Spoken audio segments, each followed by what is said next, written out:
Penyematan pangkat Jenderal Kehormatan kepada Menteri Pertahanan Prabowo Subianto mendapat kritikan dari sejumlah pihak. Menteri Koordinator Bidang Politik, Hukum, dan Keamanan Menko Polhukam Hadi Cahyanto pun memberikan penjelasan terkait pemberian pangkat tersebut. Hadi menyebut pemberian pangkat Jenderal Kehormatan ke Prabowo sudah sesuai prosedur. Hal ini diungkapkannya saat dikonfirmasi di kantor pusat Persekutuan Gereja-Gereja di Indonesia, Jakarta Pusat pada Rabu 28 Februari 2024. Menurut ex-Panglima TNI itu, penganugerahan pangkat bukan baru kali ini disematkan kepada Prabowo. Sebelumnya, Menahan juga pernah mendapatkan bintang Yuda atau bintang tertinggi di TNI.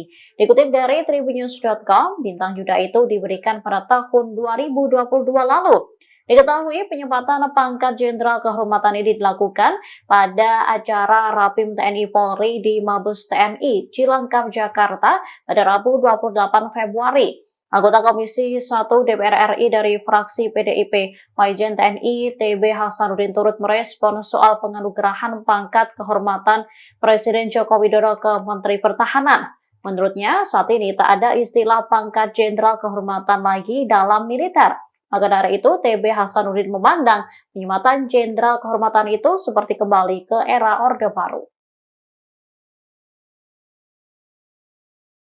Download Tribun X sekarang, menghadirkan lokal menjadi Indonesia.